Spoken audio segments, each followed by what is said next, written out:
folks, welcome to Calvin's Got Game. I'm Calvin. I'm Lewis. And today we're continuing on with our top 100 games of all time for now. These change yearly, so we do this. We're going to start doing this yearly. Hopefully Lewis will be able to participate with me when we do that, and we'll continue to do this. But before we get started with our 50 to 41, it's comment time. All right, so we only had a couple comments this time. Ludwig Mrs. says they would like to try Honey Buzz, which is a great game. If you get a chance to try it, check it out. Hopefully it'll be something you like, and maybe you might want to add it to your collection. And then Fred Cabrera says he loves Lords of Waterdeep and Lost Ruins of Arnak. Can't argue with him there. Nope. That's why they're on my top 100. So we're going to go ahead and get started with our 50 to 41. We did our 100 to 50 and had some good games in there, but I think we're going to get even better games going forward, of course, because these are the games we think are worthy of being in the top 50. Yes. And we should have some more crossovers. I think we've only had one so far. You know, you thought Love Letter was going to be a crossover with me, and it didn't make it. It was like 121 to me or something like that. So it didn't quite make my top 100. I do love the game. Mm-hmm. I'm actually playing it on Board Game Arena right now with somebody. Who knows? But yeah, a bunch of people, actually. But anyway, it's my turn to start out this week, so let's go ahead and get started. My number 50 is Dice Town. This was not on my list before. His first time appearance. It's ranked 1093 on BGG. It's by Metagoat Publishers. 2009 game, 2 to 5 players, 45 minutes to play. In Dice Town, you are trying to create poker hands with dice. You're rolling them in this cup, slamming them on the table, and you peek. You get to pick one dice you want to keep. If you have money, you can keep more dice. You can pay extra money to keep other dice. The extra money goes into the bank that people can get because it goes by when you finish the turn, everybody's happy with their hand. There's certain whoever has the most kings, whoever has the most queens, whoever has the most jacks, tens, nines, and then whoever has the overall best hand gets certain things. And there's property, there's gold, there's money, there's some other stuff. I can't remember all the things up the top that you can get. But ultimately, you're trying to score the most points, right? Now, if you don't win any of them, there's still this thing called dry luck, dry gulch, dry something that you get to go to, and depending on what you have in your hand, you're able to get something. So you're not left out completely. And I really like Dice Town. It can be a little take-thatty at times because there are some cards that do take that. You can steal somebody's land. You can steal somebody's gold. So it does have some take that in it, but I really do enjoy Dice Town. That's why it's my number 50. That sounds like an interesting game. It's very fun. My number 50 is Fall of Rome Pandemic. Okay, Pandemic game. Yeah. A 2018 game. Publisher Z-Man Games. 1 to 5 players. And it's ranked 411 on BGG. It's a very, just like Pandemic game, very fast-paced game. You don't know when you are going to be losing or winning. But the difference with Fall of Rome, you can win by making allies of the barbarians that come in trying to take over the Rome area. You have to turn in so many cards to gain the loyalty of the barbarians of a certain color. There's 5 different colors. So if you gain loyalty of 4 of the barbarian groups and you wipe out the 5th one, you win. But you have to be careful because same thing like Pandemic. If those dice little cubes run out, you lose the game. You lose the game, yep. If the track on the side that depends on how much horde is coming in, you lose the game. If you card stack runs out, you lose the game. So you might be having 2 allies and doing great because your allies, you can trade them in for your legions. And you can use your legions by going in and attacking and gaining more ground. But you have to be careful because when those cards are coming up, and those barbarians coming in from another area, if you're not careful, it's going to be trouble. Now, traveling on here is a little bit different than Pandemic. There's harbors. You can go from one harbor to another harbor as long as you have a color card for that harbor. Okay. You don't have to have the same city as long as you have just a color. And you got it there. And recruiting barbarians, if the barbarians group you want to recruit 4, you have to turn in 4 green, and then you get that, and then you change them over to your legions. So a little bit different on recruiting and actions, and just like the Pandemic, everybody has a special ability. In this one, you rolling dice, and when that symbol of your character comes up, that's the only time you can use your special ability. Interesting. Okay. So yeah, a little bit different on that. It is. I have played it single player more than as co-op, and even in single player, it is very, very iffy if you're going to win or not.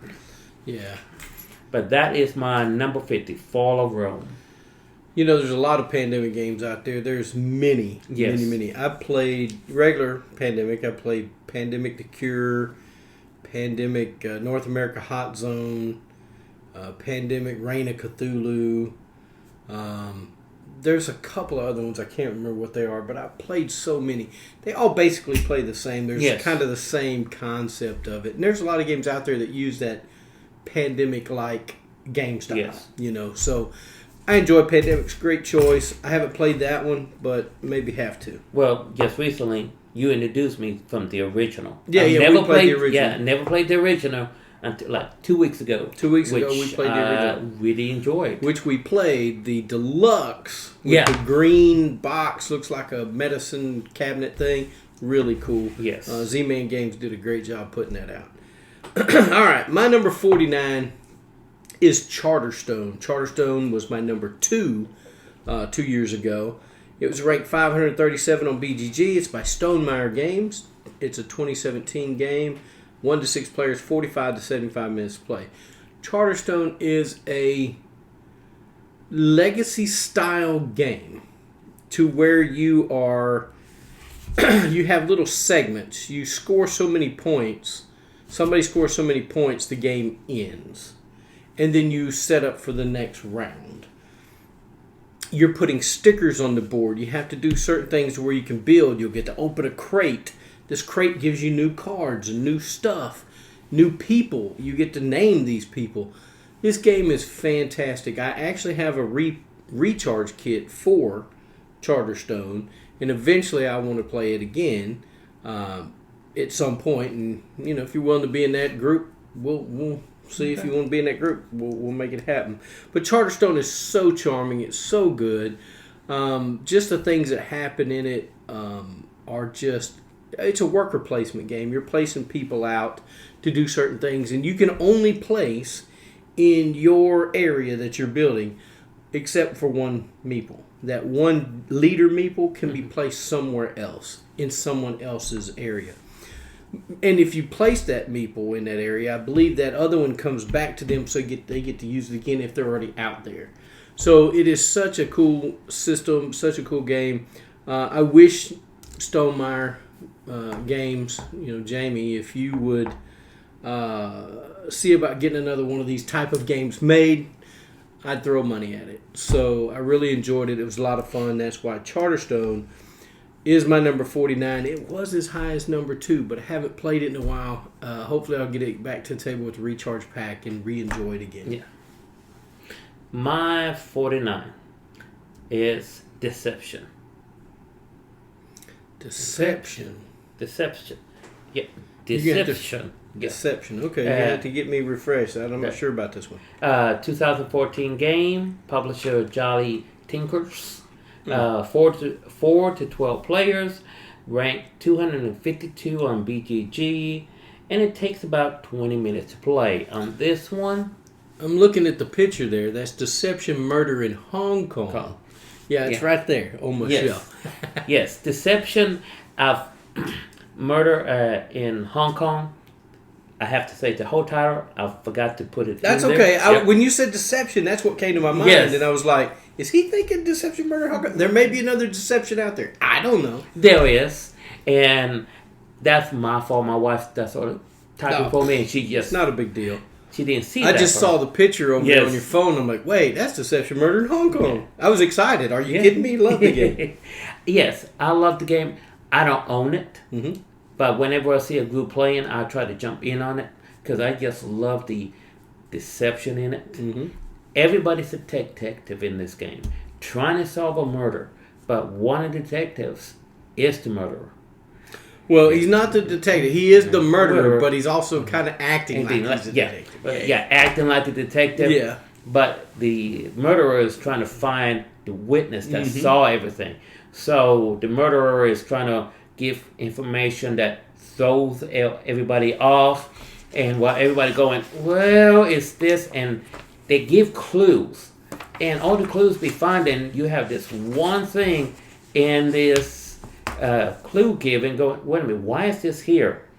And then someone else, trying to go back to where they believe who the murderer is, so something else in that completely shows everything else. So the murderer going, yes, they did what I want. They threw suspicion off of me to them, and if the witness dies, the murderer wins. Yeah, at the end of the round, if we do discover the murderer, then the murderer gets a chance to pick who the witness was, and if they kill the witness, he gets off scot-free. Yep. So it's such a great game. It is.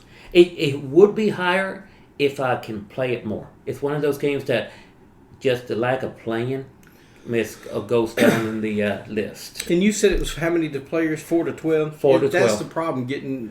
It's okay at 4, but it's a lot better with 7, 8, 9, on up. It is a lot better for that. Yes. Yeah, it's a great pick, Lewis. And it's a short game, too. A very short game. Yeah, it is. It's relative. I mean, you take 30 seconds per player. Yes. And if you're... Look, I don't want to say...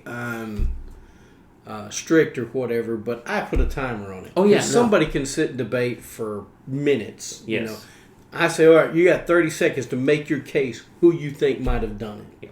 And so they go around not to just one person unless they're just really devoted to that one person. They could go, well, you have this. That could have done the murder. And you have this clue that was left behind. That could be it, too. Because you have a person that's a forensic scientist that's giving you clues that says it happened in the wintertime. Or it happened at whatever time. Yeah, something. Or there was in the park. Or all kinds of things that can go on there. But you put these little bullets on those cards and people are getting those clues and trying to go, okay, they were strangled, or it's by asphyxiation or something, So, well, maybe they got strangled. You have rope. Maybe you're it. Absolutely a fantastic game if you like that kind of interaction with other players. Yeah, because I know one time I played, and the victim got strangled, but I put a bat in there, and everybody was thinking got beaten by a bat and got beaten by some kind of blunt object. And, of course, in that game, I was the murderer. So I'm just throwing stuff going, why is the graffiti? Oh, they got spray painted. Everybody was going, what is coming up here? It's all almost got away. Then somebody saw what was going on and, picked me up. It's such a good game, man. Yeah, it is. And I got it. You don't ever have to get it. We got it. And if you want to play it, we'll bring it one night at the game store. All right. 40. And that was 49. 49 for... Deception, Murder in Hong Kong. Love it. My number 48 is a game I've only played at conventions or if someone else owns it. I don't own it, but I absolutely love the game. And every time I think about buying it, I just kind of go, oh, there's something else I want more.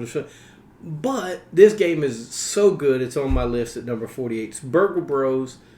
2 is the one I have on my list, Casino Capers, but 1 would fit as well. This first time on the list, it's ranked 1,649. It's by Fowers Games, but 2021 game, 1 to 4 players, 45 to 70 minutes to play. In this game, you are trying to go in, commit a burglary, get past the guards, and get out. And the guards have a certain way that they go. When you're drawing cards, they'll go this way or that way. and you have to not be seen by the guards. And it has levels. I mean, there's stories in this. In the one I'm talking about, the casino capers, you have floors, and it's actual floors. You're moving people in these little. It's such a fun game. I enjoy it a lot. It's not a cooperative game. None of my games so far have been cooperative on this list. We'll get there. But Burgle Bros 1 or 2, it's kind of the same thing. You're trying to get in, do a burglary, get out without getting caught. And you have little scenarios. I think there's 3 or 4 different scenarios in each box or whatever. Absolutely love Burgle Bros. That's why it's my number 48. That one I have played a couple of times, not many. And I actually like that one too. Oh, it's good. Thing is, every time I see it to buy it, I went, well, I want this one a little bit more. And it's a little pricey for what it is. It is a little pricey. Yes. If I can find it used somewhere, I might pick it up. Yes. You don't ever find it used. Right? No, you never do. But, that's a good choice right there. So that was number 48 for you? Was 48 for me. Yeah. My 48 will be the picture. Santorini. Santorini. Thank you. You're welcome. Santorini. A 2016 game. Publisher Roxley. 2 to 4 players. And it's ranked 272 on BGG. It's a cute little game. Very cute little game. It actually was introduced by someone that used to go to the game store before they moved away. And also big board game gamer himself and his wife. I really didn't know about the game until he started showing it to me very slowly so I could get it. Mm-hmm. And then, and I thought it was, it's okay. But then he said, oh yeah, here's the extra part. What's the extra part?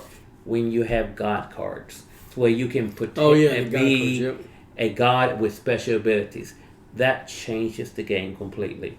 You basically are trying to build your little houses by levels. You move a little man, your little meeple, and that's where you can build around. If you move upwards, you can move up. You're trying to get all the way up to 3 buildings high and then put a little dome on top. But you are competing with another individual that might have a ability to destroy one of your levels or block you in or you have 3 levels of your building, you only need the dome. Well, guess what? He's going to put a blocker right there, so you can't put a dome there. And that's how you win, by having the first building with a dome on top. And you can move one step at a time and build, but if you can't build, you can move twice. Okay. So, but as you move, you got to be careful because you're going to be running out of space. If you can't build no higher than 3. So you have to be careful. Don't give a level to somebody else. So if somebody else needs that 3rd level and you put it there and they're near it, they move in that range, they win. Okay. Yes. I was wondering how that worked. Do you just work on your own buildings or it's all open area? All open area. Okay. That makes more sense in my brain. So yeah, it's a very chess-like game, which those games I do like. And you have to stand back and really look over the whole field before making your decision. Mind you, some of these cards are quick cards that you have to make a decision within a time limit. If not, the opponent will take that. So you got to make those quick decisions on this game here. But yet, Santorini that's my number 48. Never played it. I've wanted to try it. And it's very abstract. So, it is. And I'm not always a huge abstract board gamer. I have some. I have Blocus or Blockus, whatever you want to say, and some other games that I enjoy as being, what I just say they were. Abstract. Thank you. It's been a long week, folks. Abstract games are not my cup of tea, but it's one I would like to try for sure. Yeah, that one I do have myself. All right, we'll have to try it. All right, and it is only a 2-player game, right? Yeah, it is 2 to 4 players. Oh, 2 to 4. Yes. That might be interesting at 4 players. Woo-hoo. Oh, really? Yeah. All right, my number 47 will shock a lot of people, so you might want to sit down for this one. My number 47 is Betrayal at House on the Hill. Now, this game used to be in my top 10. This was my number 10 a couple of years ago. It's ranked 684 on BGG. It's made by Avalon Hill. It's a 2004 game, 3 to 6 players. Takes about 60 minutes to play. Calvin, you say, why did it fall so much? Well, it fell because I don't get to play it as often. If I got to play it more, it would probably be back in my top 10. I absolutely love Betrayal at House on Hill, but I'm not going by my feelings, right? I'm going by games I get to the table and I enjoy playing. I love playing this game, but I can't just put it on my list at number 10 or in the top 10 just because my feelings say I should for nostalgia purposes. In Betrayal at House on the Hill, you're called to this house. It's a group of you, and you pick a character, and you're going through the house, and some of you have different abilities than others, of speed and other things, toughness and other things. So you're going through this house. You don't know why you're there, but at the first part, everybody's kind of working together, exploring this house, just having a good time, Scooby doing it, right? Yep. And then you're drawing omen cards, and you're drawing item cards, and you're going through all kinds of stuff. There's some really crazy stories that go on in this house. But at some point, you're going to get to the haunt. And the haunt is when the betrayer is revealed. Yes. So once the betrayer is revealed, it usually goes on the room you're in and the omen that was turned over to that time revealed. Thank you. Put those together. There's a chart in there in the book that tells you what haunt you're going to be doing. So then the betrayer takes their book. They go read what they're supposed to do. The survivors, or the people that are going to try to survive, read what they're supposed to do to stop whatever horrific thing is fixing to happen, right? It could be they're opening a gate to who knows where. They're letting in the elder ones. They're flooding the building. They're taken over by cats. All kinds of stuff. This game is fantastic. I love it. It's always different. I don't think I've ever played a scenario, any of them. I've never played any of the endings twice. I've never played them twice. It's got 50 different endings for the original game. I bought the expansion, Widow's Walk. It has 50 more endings. It's just fantastic. Now, this is for only Betrayal at House on the Hill. I played Betrayal at Baldur's Gate. Wasn't as fun to me. It was good, just wasn't as fun. It was lacking something. I don't know whether it was just a horror theme for me, because I do like horror games. And then I did the Scooby-Doo Betrayal at Scooby whatever. That was a disaster. And I don't think I'll buy the new Betrayal because they kind of patterned it, I think, more after the Scooby-Doo one where it has cards and scenarios through the cards. Not a fan. And I was very angry that they didn't make miniatures for the Scooby-Doo Betrayal. Yeah. It was horrible. They should have done that. But Betrayal at House on the Hill is one of my favorites, and it will probably always be on my top 100. Maybe somewhere on down the line. I don't think it'll fall off anytime soon. But Betrayal at House on the Hill, it's a fantastic game. If you haven't ever played it, and I know people go, well, it's broken.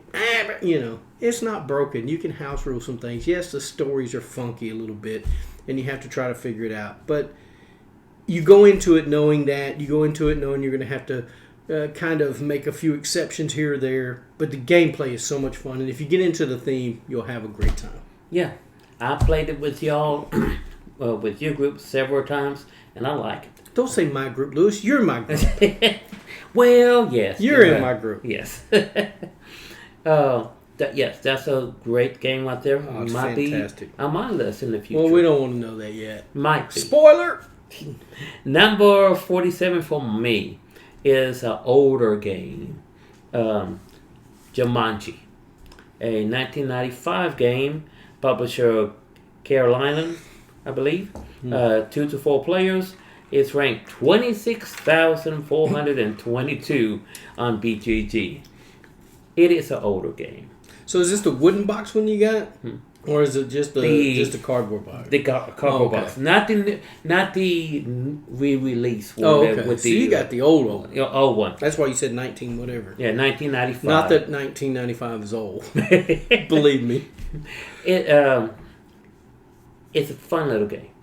For the time of one of those games that mimic from a movie, it's a good game. It's not a lousy. Some folks say, "Oh, it's a lousy game. It's predictable." It's not like the movie. It's not supposed to be like the movie. During that time, where a lot of movies, a lot of game board companies were trying to mimic the movies, like Die Hard, Ghostbusters. Star Wars even. Back in the day. Yes. Jumanji actually did a good job bringing out the figures they used in the movie into the board, the cards, even the centerpiece. That actually is kind of little liquidly what they showed in the movie. It's a fun-paced game because there's a timer. There's a timer. You have to be moving on. If not, certain things gonna happen. Okay. Me and my brothers got to a point that we got a little bit bored with it, so we took the cards and just put a little extra scenario, something a little different. That if this card was picked, the seventh card in a row, card picked, instead of saying what's on the card, this happened. So you must now run outside the house until the next person picks the card. Y'all were doing some crazy stuff. Jump off the roof before the next card. Well, one time happened, and we were playing at night, and it was raining, so we had one. Oh my gosh! So yes, we just. Your mom appreciated that coming in the house all wet and nasty. Well, she said anything to get her out of her hair. Oh, okay. Yeah. Well, or now you got to go and cut the lawn until this happens, until somebody rolls two snack eyes. I need that now. So we just ended up doing something, scenarios that just were outrageous, because like in the movie, you never knew what was going to coming out, and it did penalize you sending back and forth. But just like the movie, you roll the dice, move along the board, things happen. You got to get to the end, and we made a house rule, and actually it was in the book. You have to jail Jumanji at the end. And if you don't and the timer goes off, the person starts all over at the beginning. So, yes. Now, the new one, they say has changed a little bit. I've never played it. I've never played it. I probably will if someone has it, but the old one, I like those old board games. It's nostalgia. Yes. It's nostalgia. So, number 47 is Jumanji.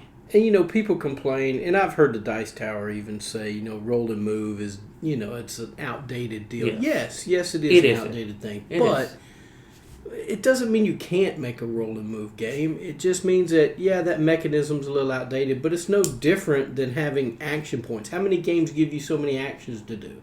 Yeah, right? Several. There's a bunch of games out there where you have 4 actions. Well, it's just like rolling a die. If you roll a dice, you move 4 times, and if you got 4 action, you move 4 times, don't get to do anything else. I don't see what the difference is. But a roll and move game to me can be fun. Yeah, it can I don't have a problem with roll and move.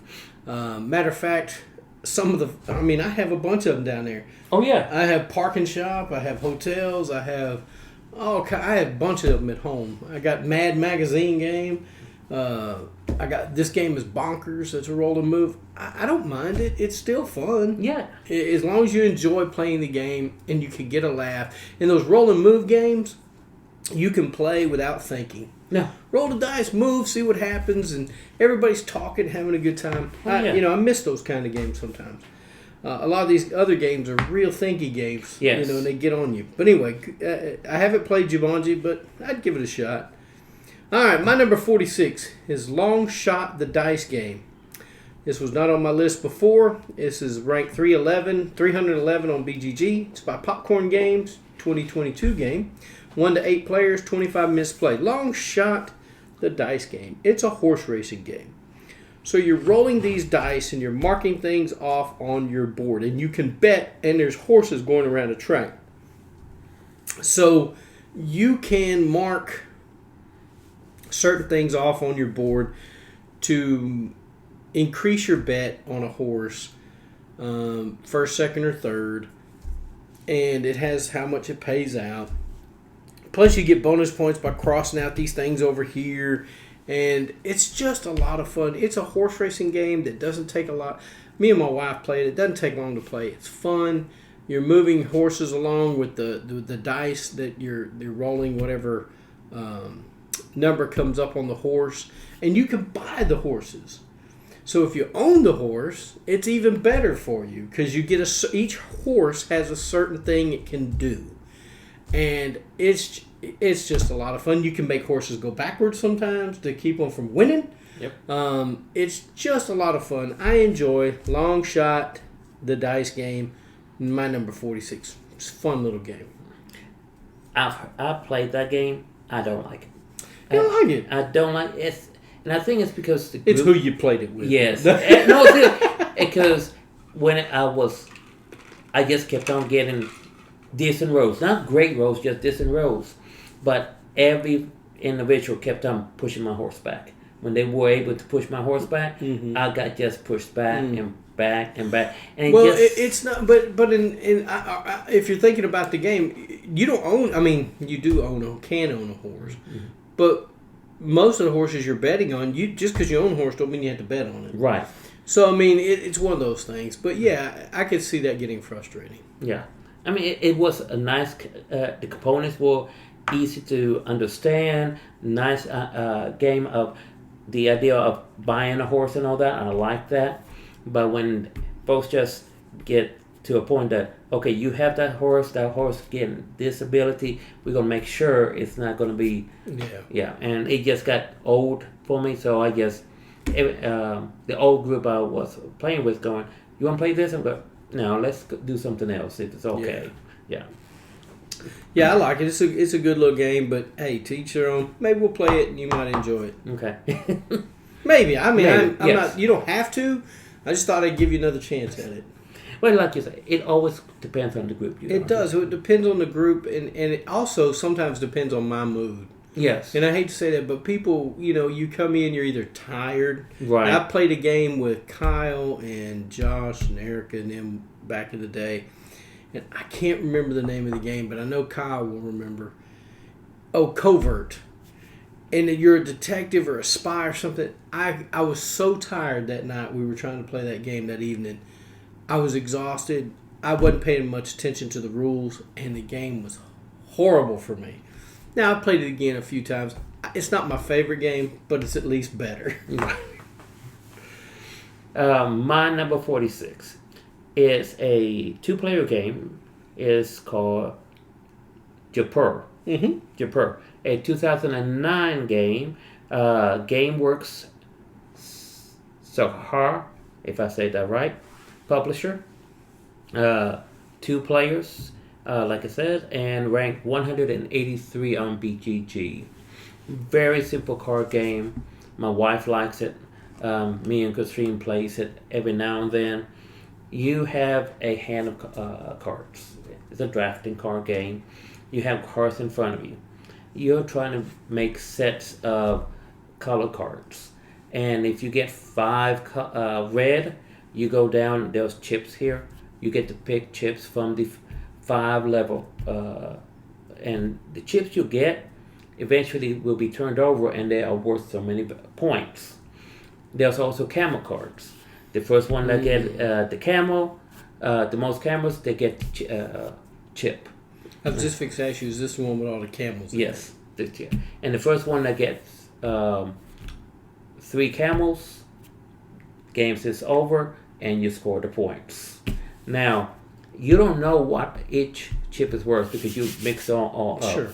So as you get the trading the colors for the chips, which let me stand corrected here, when 3 stacks of the chips are gone, the game ends. Okay. The camel chip goes with the one that has the most camels. Do you know how much points that is worth? No, it's just random until you flip it over. So you might be winning. You might have all these chips in front of you. Then you turn them all over. They're all worth probably 2 or 1. Then your opponent has half what you have, but they have the 5, the 4, the 5, 5. Then you will, and they win. So it's a game of setup. Best out of 3. So you go back and forth. It's really, right here it says 30-minute play. But me and Christina have played it in 20 minutes. It's a fun, quick game. It's easy to get to the table, especially if it's just 2 folks. Fun little game out there. I like it, but is it only 2-player? Only 2-player. Okay. Yes. I've never played it. I've always wanted to. I haven't got a chance to play it yet. You know, there's a lot of, and that's an older game. It was 2009, right? Yes. Yeah. There's a lot of older games I haven't got to play that I really want to try. So, and I'm trying to go back and play a lot of those games now.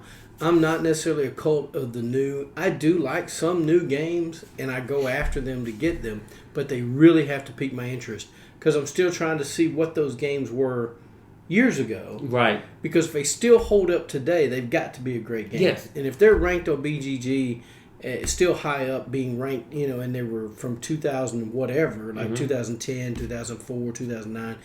If those games are like that, then they must be good. Yes. And it's Jaipur being 183 on the list. Yeah. It is a good game. Now, they were talking about bringing an expansion pack to make it 4 players. I don't know if they ever did. If they did, I haven't seen it. Would I buy the expansion pack? Yes. To get to the board table with other more people. More people. But yeah, Jaipur is my 46.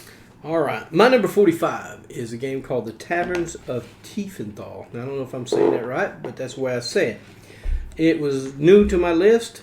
It's ranked 243. It's by Schmidt Spiel. 2019 game. It's 2 to 4 players, 60 minutes to play. In Taverns of Tiefenthal, you are running anybody want to guess? A tavern. A tavern. So in this tavern, of course, you're making ales and stuff. So you're wanting to attract the wealthiest customers and the nobles to your tavern so you can collect more money to be able to do more things and upgrade your tavern to get victory points. That's what it's all about. This game has dice drafting in it, which I enjoy, which you place out like a worker. It has deck building, which I like. So this game is right up my alley. I don't get to play it a whole lot, but when I do, it's like, wow, why don't I get this to the table more often? But my wife is not as thrilled with it as I am, so I don't get to play it as often. But it still is a fantastic game. That's why The Taverns of Tiefenthal is my number 45. My number 45 is a game that Christine from 3 Sons Unlimited introduced me to. It's 7 Wonders Architects. Never heard of it before, but she introduced it to me, and I love it. I guess it's low rank because it doesn't get much to the table. I don't own it. Am I going to ever own it? I don't know. It's kind of expensive too. It is, and you need to have more than. It can be. It is 2 to 7 players, but it's better with more players. Yeah. More players. It is a 2021 game. Repos Production is the publisher, and it's ranked 797 on BGG. You're an Roman architect building up a structure. You got to turn in certain items to get your next level. As soon as you get that level, you get bonuses. You can, and each card, there are colors of meeples. You pick which one you want, and each one has different special abilities. Now, when I sit down with Christine, she always asks, not always asks, she don't even ask which color again. Why? She knows I'm going to get red. Okay? I'll play this game not to win. I never play to win. This is one of the few games I play just to be me. I'm sorry. Just this game, Lewis. You just play this game to be mean? No, one of the. I think there's a lot of games you play. Yeah, I think one of the few games I play to be me. I don't play to win. I play to see how much havoc I can cause. No, I see that because it affects. You don't want him in your D&D group. Oh, I want to make. That's already havoc I've been doing. You affect folks on your right and left when you are playing. As the game goes around, you get to pick cards. It's a draft card. You have 4 cards. Pick one, pass it along. The other person picks one. When everybody picks their cards, game begins. Then that's what the fun happens, because on your turn you get to do certain items. Pick a card, turn in cards, build, and so on. But at the end of the round, the really excitement happens. You get to battle each other. Mm-hmm. You get to do effects from your cards or effects from your building with you. The red I like because that is dealing with battles. And doing battles, the more red you have, which is soldiers, the less likely anybody can mess with you. Mm. And it affects folks on the right and the left. So they were looking at you and building. So now they're worrying because you get bonus points as you go defeat the folks. So now they're throwing off from their game because they're trying to not get damage from you. So they're worrying about you. They're forgetting about those other folks. So it starts to, I'm just in the back, just building up my army. And that's all I worry about. That's just building my army. There you go. Nothing else. Like I said, 7 Wonders of Architect, my number 45. I'll play it just to cause havoc. That's it. I've played it a couple of times, I think. Mm-hmm. And I think I got beat by a 7 or 8 year old. I don't remember. But I wasn't that good. I didn't really understand it, I guess. I was trying to figure the game out. But it is a good game. It's got wonderful components. Yes, wonderful components. But like I said, it's a little more expensive than I thought it should have been. And I'm wondering if they'll ever come out with, like they did a 7 Wonders Duel. I wonder if they'll ever come out with a 7 Wonders Architects Duel. I don't know. But you're right. With 2 players, I don't think it would be that great. No, you need at least 3 or 4. Well, I think 4 is better. I think 4 is a sweet spot. Because I know we played it once. You were there, and you made sure you were across from me. Mm-hmm. Nowhere. I try to stay... and for some reason, I always play behind Christine, which I hate. But, it happens. But, yeah, I played it. I enjoyed the game, and I thought about buying it once or twice. I'm like, I'm not dropping that kind of money for that game. I'm just not. There's other games out there that I want to... I talk about games being expensive. I've dropped $150 or more on games, but I really have to really want them. And this one I like, but it's not something I'm just dying to have. Right. So, but anyway, it's a good choice. I liked it. My number 44 is Garden Dice. Garden Dice was first time on the list. It's ranked 3,283. It's by Meriday Games. It's a 2012 game. 2 to 4 players. Takes about 60 minutes to play. And in Garden Dice, you're building a garden. You're trying to... All right, so you're going to roll dice. I think there's 4 dice. You can...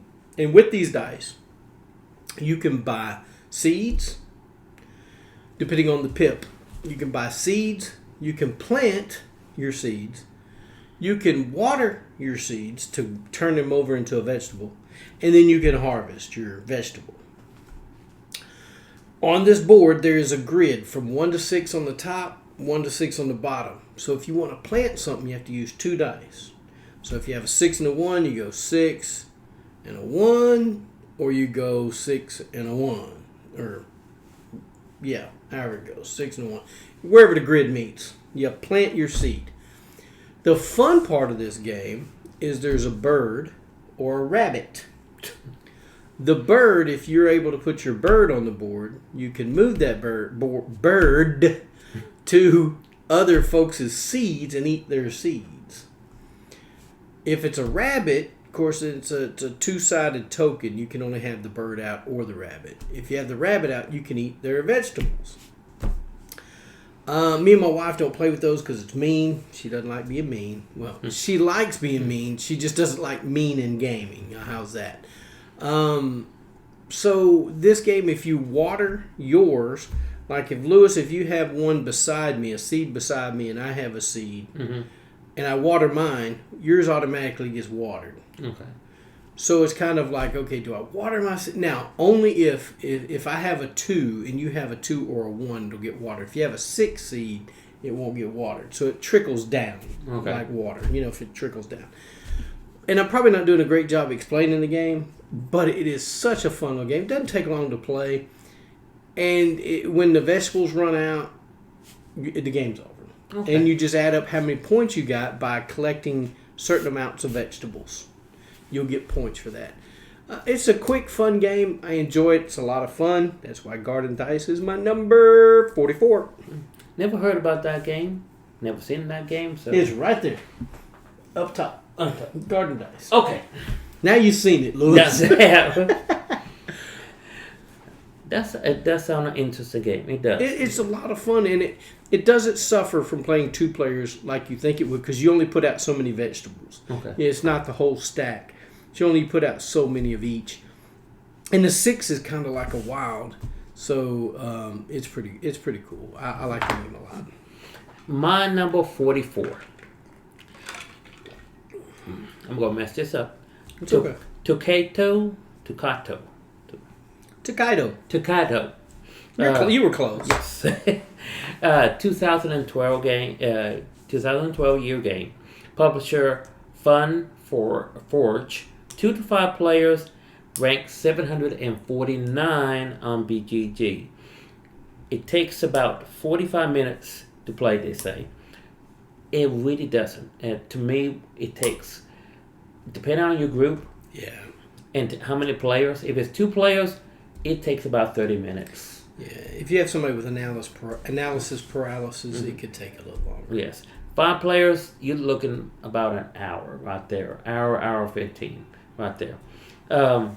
You're a traveling merchant along the Silk Road of China.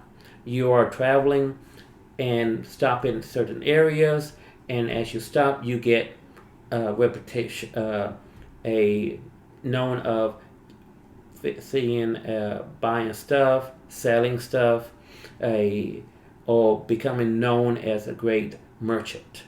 Now, as you move and make stops, depends when is your next turn.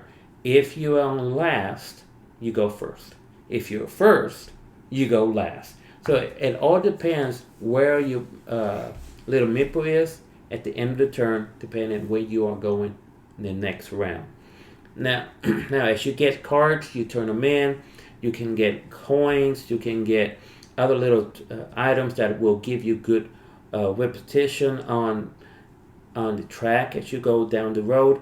And when get at the end of the road, the first person gets there triggers the end of the game, and everybody gets one more turn to get to do whatever they need to do. Now, it's a fun little game.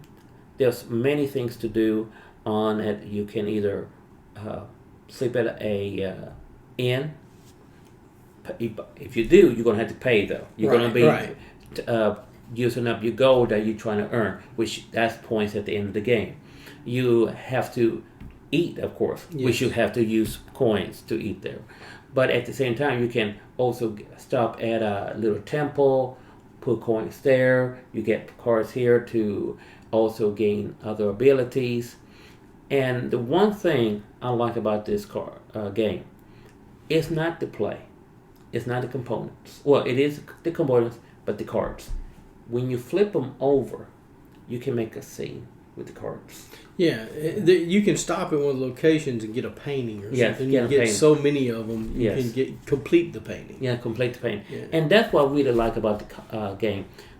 That shows me that they really took a little bit extra thinking about doing a painting within the game that you can flip it over, and you see a nice little painting as you did travel the Silk Road.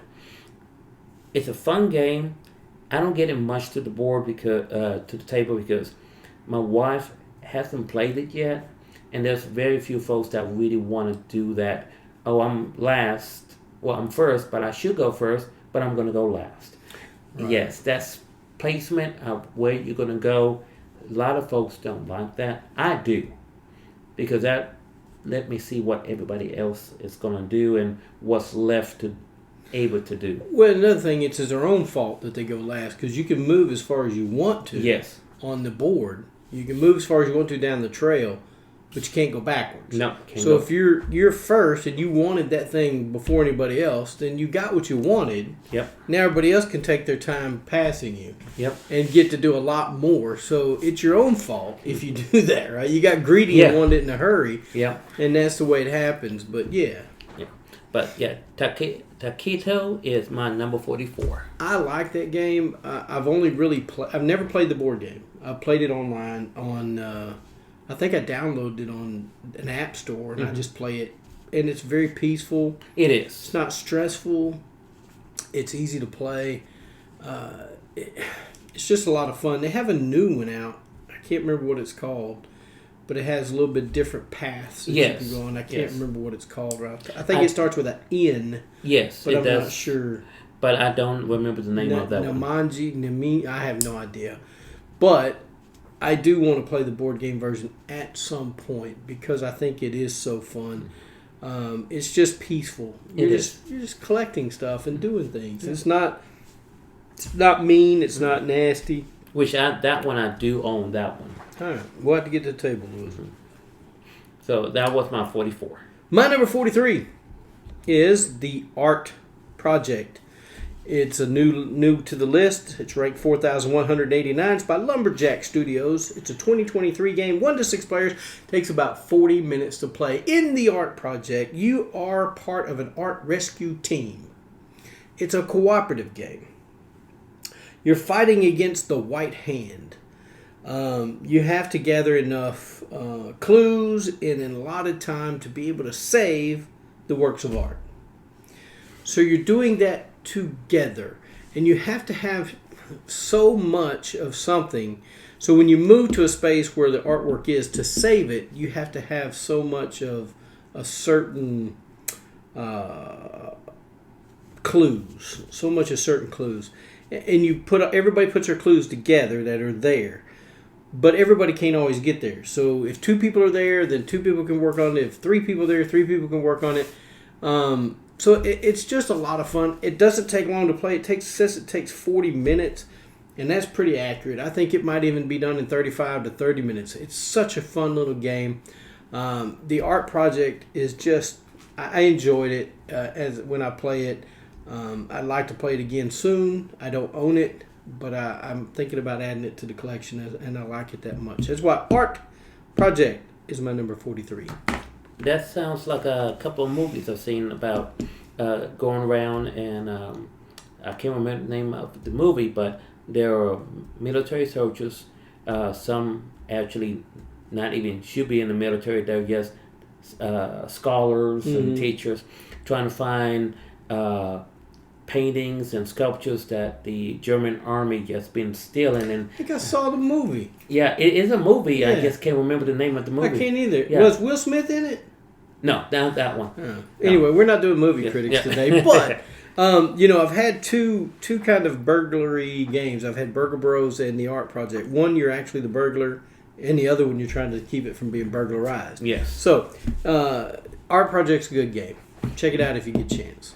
My number 43. It's Trekking the National Parks. 2018 game. Publisher Blink Inc. LLC.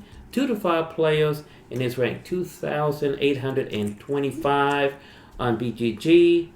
It says it's 30 to 60 minute play. That's about right. Depends. Yeah, it depends.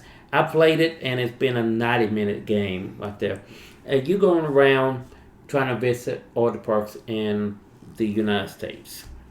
You got cards. And you turn in cards as far as you want to move on. But you got to make sure the cards you're turning in it gets to the park you want to visit. Mm-hmm. Because when you get there, you got to also turn in cards to grab the cards on top that will give you points in the end. Now you can set up little campsites that will give you points in the end also. But you see cards coming and you turn cards in that you think you won't need, then the stack of new locations come up and you go, I just threw away those cards I needed. And you go, and that's a 10-pointer. And you standing in there with a 5-pointer going, okay, I made the wrong choice there. But those cards get recycled. Okay. And get recycled. So you're hoping you get them back, but right. when you're playing with 3-4 players, the chances are maybe not. Yeah, maybe not. So, and I don't remember how the end game is triggered, but you get traveled around, and you are trying to see who gets to where the quickest, because eventually those location cards dwindle, and when they all run out, it's whatever you have is what you're going to get on that game. It's a fun little game. Trekking. I have quite a few trekking games in my collection. They made a bunch of them. Trekking the world, trekking the national forest, trekking history. Yeah. Yeah. There's another one. I can't think of it. Trekking Her Story. That's part of trekking. Yes. Her Story is part of trekking? Yes. Yeah, it has something. Yes. Lewis told me something I didn't know. Yep. Now, one more, I think there was another one, I believe, on trekking. But yes, I like their mechanics on the trekking, and it's just as the games develop, it just, to me, gets a little bit better and more interesting and more knowledgeable, because the cards even have some good facts on them. Yeah, I like games that do that. Yes. So trekking is my trekking the national parks is my number 43.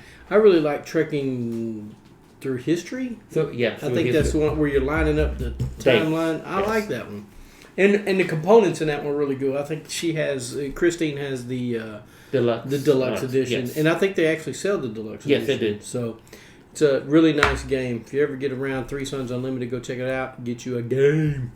All right, my number 42, and this is a great game. It should be higher, but I think I'm the only one that loves it. That gives it any love. I don't see anybody giving this game love. It's called Rattlebones. Rattlebones was ranked 77. It's moved up to 42. It's 4013 on BGG. It's by Rio Grande Games. It's 2014 games, 2 to 4 players, 15 to 30 minutes to play. And it is a quick game. In Rattlebones, it's kind of a weird game. Weird theme. You're at a circus, a fair, something. And you have these rabbits. You have 3 rabbits, or 3 monkeys. I'm sorry. You have 3 monkeys, and your rabbit is your score token. And Rattlebones starts at the end of the scoring track. You start at the beginning, and the game ends when one person gets to Rattlebones. So Rattlebones either kidnaps you, kills you. I don't know. But whoever gets Rattlebones wins. So maybe Rattlebones is a good person. Doesn't sound like a good person, but maybe it does. But anyway, you're going and you're rolling dice, and you can move one of your monkeys around the board. And to do that, at each stop, there's like a, what do you call it? Like one of those games at a fair, you know? Okay, carnival. Yeah, carnival game. Thank you. Yes. It's like a carnival game, and you'll get something.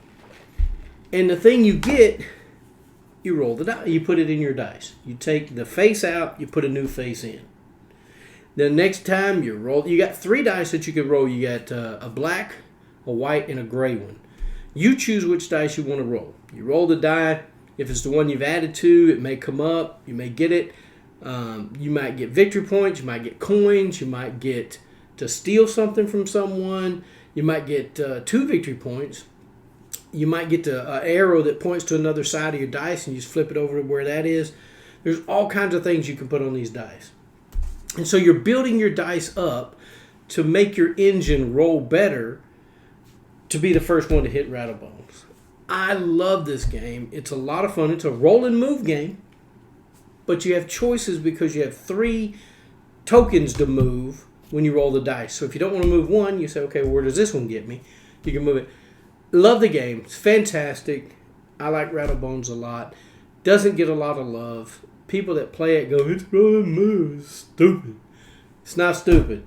It's fun. You get to take the pips out of the dice and put new ones in, or the face out of the dice, put new faces in it. Absolutely love it. Rattlebones is my number 42. If you don't like it, then you're a loser. No. Actually, I've heard about it, and you're right. They do very negative reviews on that, and I've seen it. I'm going, you know what? That looks interesting. I probably would try it. It's just cheap fun. I mean, it's just... My wife gets aggravated because I build my dice to a certain way. Mm-hmm. And she's like, I don't know how you do that. I said, it's about building your dice to make it the best. It's like engine building. Yeah. Instead of doing it with cards in your tableau, you're doing it on a dice or 3 dice. And you can roll more dice at a time if you pay coins to roll the dice. So if you get a coin face on your die and you roll the coin face, you take a coin. Next turn, you roll 2 dice. And the turns are so fast because you're only rolling 1 die or 2 dice, and you just do what it says. Or move your monkeys. Your monkeys. My number 42. Yes. Now, you introduced this game to me. You love these games. I do. I really do. I actually have all of them. Mm-hmm. It's called Call to Adventure, a 2019 game, Brotherwise Games. 1 to 4 players. It's ranked 982 on BGG. 30 to 60 minutes to play. Now, that's about right. 30 to 60 minutes, yeah. Now, it is loosely based on D&D. I would say loosely. I don't think they actually... I mean, I don't think they would say that, Brotherwise, but yeah, I think it's probably loosely based on a generic... fantasy theme. How's that? Yes.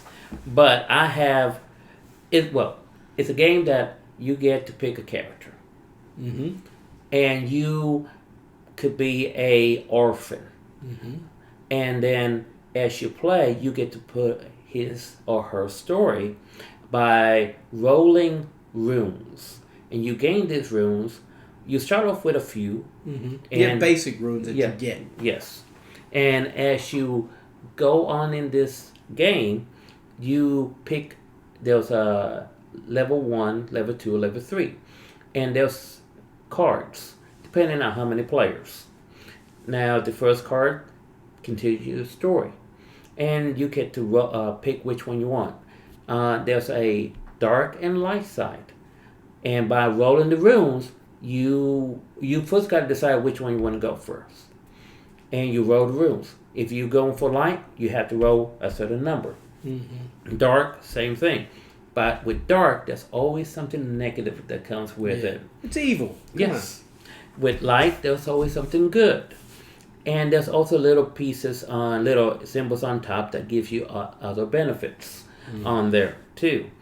So you get the first row. As soon as you get that card there, you go to the second level.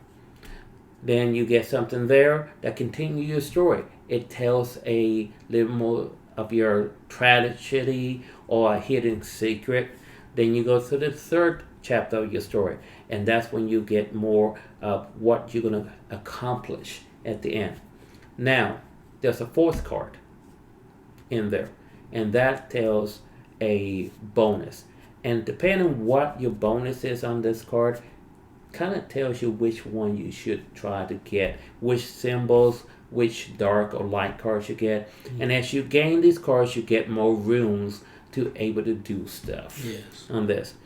Call to Adventure is the first game of 2 other ones. There is an expansion pack to Call to Adventure that gives a little bit more different cards, a little bit more different backstory to the characters. There is a baddie that with the expansion pack that you can do a co-op. So you can either do a co-op to Call to Adventure or just do a little single story yourself. I have myself that done this and build a D&D character from it. So that's kind of the D&D loosely comes in right there. That, I mean, I can see that. Some folks have done this because the cards are random, and if you do not meet the requirement, that card is lost, and a new card comes in. So you only get one chance on that. And if somebody else wants it, too bad, it's gone. Yeah. But it's a great game. That's why 42 is Call to Adventure for me. I don't have it anymore because I know you have all of them, and I've this is one game that I got rid of. I got it again, and I got rid of again. I like the game a lot. I like to play it when I play it, but I don't get it to the table very often. But I do like the storytelling aspect of it, to where you have a character and you're building that story. At the end of the game, you tell your story. Yeah, it's a game. You know, hey, I was a orphan out for revenge of the folks who killed my parents. Yes. And you did and you tell the story, and hopefully the cards you got build your story up. And there may be a twist of you turned where you didn't have the hatred in your heart or whatever to go do that. I don't know. But anyway, it is a good game. And rolling those runes are satisfying. Oh, yeah, it is. They're little flat pieces, and it rolls good or bad. Just about The little diamond shapes. Yeah. It's really cool. I like it a lot. All right, my number 41 is D&D. This is actually a D&D game. D&D Tomb of Annihilation. Oh. And D&D Tomb of Annihilation, I could put any of these here. Legends of Drizzt, Wrath of Ashardalon, Castle Ravenloft, or Tomb of Annihilation. I could put any of those there. It's not so much which game I'm playing, it's the system. The system is what makes this. It's a dungeon crawler, it's cooperative. You have a mission that you're trying to complete. You have fantasy characters like you do in D&D. You have your warrior, your archer, and those type of folks. And you're going through and you're fighting monsters. And when a monster happens, is what I like about this game. The system is, if a monster comes out, it goes in front of me. So when it's my turn is the only time that monster will activate. At the end of my turn, I activate him. He does whatever he's supposed to do. If he fights me, if he's closer to somebody else, I have to fight them. Whatever. But this, it's just so good. There's treasures. There's loot. There's all kinds of things that you can get in this game. And I think Tomb of Annihilation was kind of the later one where you can boost your character. You can give him things for the next adventure, which I thought was good, because I think some of the earlier ones you had to restart over each turn and not keep stuff. But in this one, you get to keep things and move on through your adventure. D&D Tomb of Annihilation is fantastic. All of them. I like them all. And I got just about all of them. The only one I'm missing is Castle Ravenloft. They're right here. Okay. I'm missing Castle Ravenloft. I don't have that one. But I enjoy it so much. They're such great games. So the system is what I like the most. I've heard about those games, and everyone said it's the system. And I was so happy to tell you about the game. I didn't tell you. This was ranked 41 last year on my list, or last 2 years, and it's ranked number 41 this year. Hey. It's 3,086 on BGG. It's by WizKids, 2017 game. 1 to 5 players, takes about 60 minutes to play. It is fantastic. If you like dungeon crawlers, you'll enjoy these. It sounds like a good game right there. It's fabulous. My 41, my last one, is called Habitats. Not Habitat, but Habitats. Habitants. There's a difference between the S and not the S. I found that out. It's a 2016 game. Publisher CGG. 1 to 5 players. Ranked 1,320 on BGG. This game I mostly play myself because it does have a good replaying ability, especially for single player. One of the few games I do have that good single player play. You have an area in front of you. You have tiles in front of a little tile grid in front of you. You are traveling along the, you can say, Sahara, and going to different areas of the desert, the rainforest, swamp area, marshes, and you are picking up tiles and you're trying to build a little, not a zoo, what's that? A safari encampment for animals. Now, you're trying to get these tiles in a way that give you points.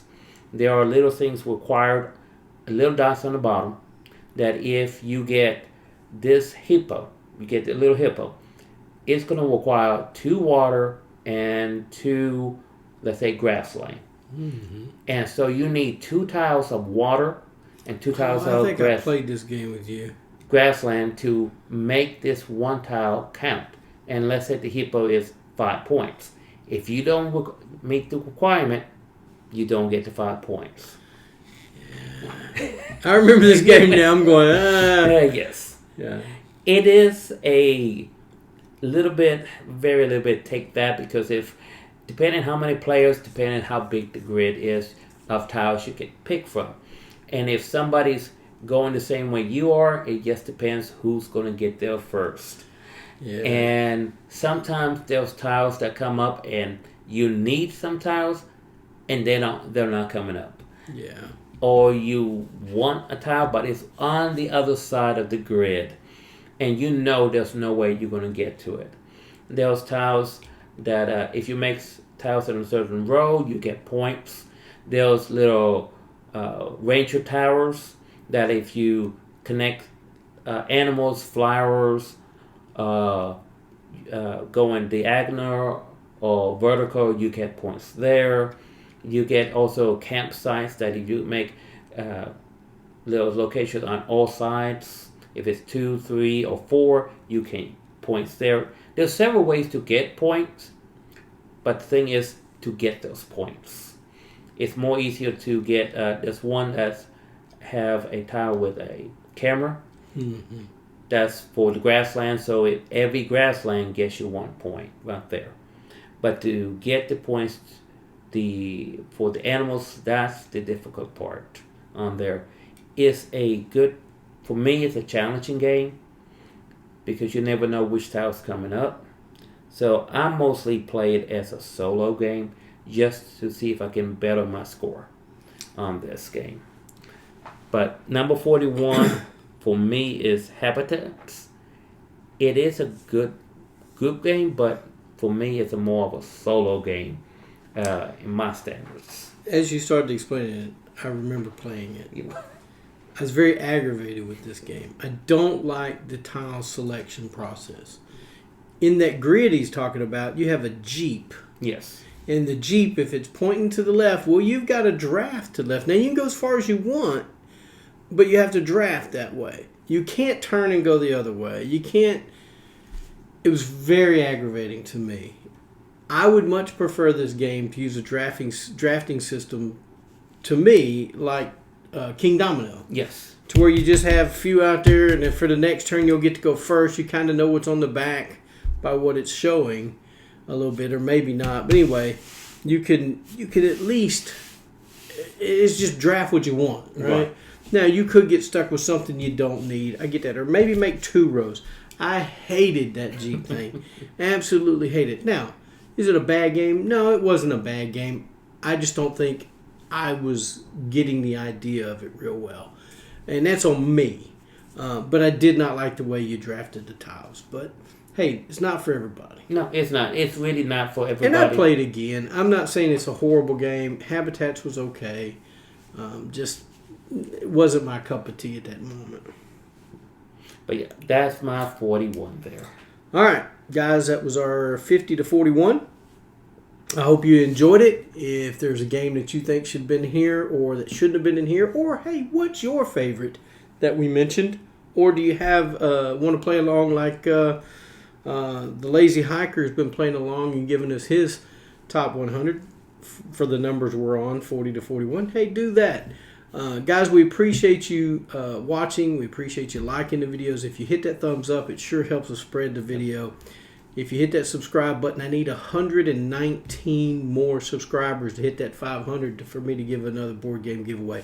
I am giving away Delicious at the end of this. At the end of the video, 10 to 1, I'll announce the winner, and I will be giving that game away. Guys, thank you for watching. And like I always say, get a board game to the table, spend time with friends and family. Thanks for watching.